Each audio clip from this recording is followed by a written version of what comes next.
Flight மோடில் internet எப்படி use பண்ணுறதுன்னு பார்க்கலாம். Welcome back to Honey Tech channel. First உங்கள் மொபைல் டேட்டாவை ஆன் பண்ணிக்கோங்க. இப்போ வந்து ஃப்ளைட் மோடில் போட்டுருங்க. இப்போ உங்கள் டயல் பேடில் போயிட்டு ****4636 #*** இதில் ஃபோன் இன்ஃபர்மேஷனை கிளிக் பண்ணுங்கள். நான் சிங்கிள் சிம் யூஸ் பண்ணுறதுனால எனக்கு இப்படி வருது. சப்போஸ் நீங்கள் டியூவல் சிம் வச்சுருந்தா ஃபோன் இன்ஃபர்மேஷன் 1 ஃபோன் இன்ஃபர்மேஷன் 2 வரும். எந்த சிம்மில் டேட்டா இருக்கோ அதை கிளிக் பண்ணிக்கோங்க. கீழே ஸ்க்ரால் பண்ணால் மொபைல் ரேடியோ பவர் இருக்கும், அதை டர்ன் ஆன் பண்ணிக்கோங்க.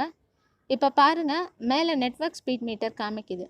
சரி வாங்க ப்ரௌசரில் போய்ட்டு செக் பண்ணி பார்க்கலாம். இப்போ நான் டோனின் டைப் பண்ணுறேன். ஓப்பன் ஆயிடுச்சு. இங்கே பாருங்கள், ஃப்ளைட் மோடில் தான் இருக்குது. இப்போ இமேஜை கொடுக்குறேன், அதுவும் ஓப்பன் ஆயிடுச்சு பாருங்கள். மேலே பார்த்தீங்கன்னா தெரியும் டேட்டா ஸ்பீட் எவ்வளோ கேபியில் போகுதுன்னு.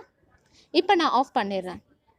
சப்போஸ் உங்களுக்கு இந்த டயல் பேடில் இது ஒர்க் ஆகலைன்னா நீங்கள் ப்ளே ஸ்டோரில் போயிட்டு ஃபோர்ஸ் LTE ஒன்லி இதை டவுன்லோட் பண்ணுங்கள். நான் ஆல்ரெடி இன்ஸ்டால் பண்ணிட்டேன்.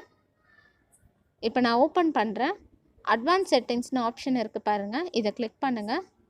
ஃபோன் இன்ஃபர்மேஷன் இருக்குது பாருங்கள், இதை டைரெக்டாகவே வந்துடும், கோடு யூஸ் பண்ணாமல். ஸோ சேம் இதுலேயும் போயிட்டு மொபைல் ரேடியோ பவர் ஆன் பண்ணுங்கள். இப்போ ஆன் பண்ணிவிட்டேன். ப்ரௌசரில் போயிட்டு சர்ச் பண்ணுறேன். IPL தரேன் பாருங்கள் ஃப்ரெண்ட்ஸ், ஓப்பன் ஆயிடுச்சு. இப்போ பாருங்கள், ஏர்ப்ளேன் மோடில் தான் இருக்குது. நீங்கள் ட்ரை பண்ணி பாருங்கள் ஃப்ரெண்ட்ஸ். உங்களுக்கு இந்த வீடியோ பிடிச்சிருந்தா லைக் பண்ணுங்கள், கமெண்ட் பண்ணுங்கள், ஷேர் பண்ணுங்கள், சப்ஸ்கிரைப் பண்ணுங்கள். பக்கத்தில் இருக்கிற பெல் ஐக்கானை ப்ரெஸ் பண்ணிவிட்டு ஆல் நோட்டிஃபிகேஷன் கிளிக் பண்ணிங்கன்னா நான் போடுற வீடியோஸ் உங்களுக்கு அப் டு டேட் வரும். Thank you friends.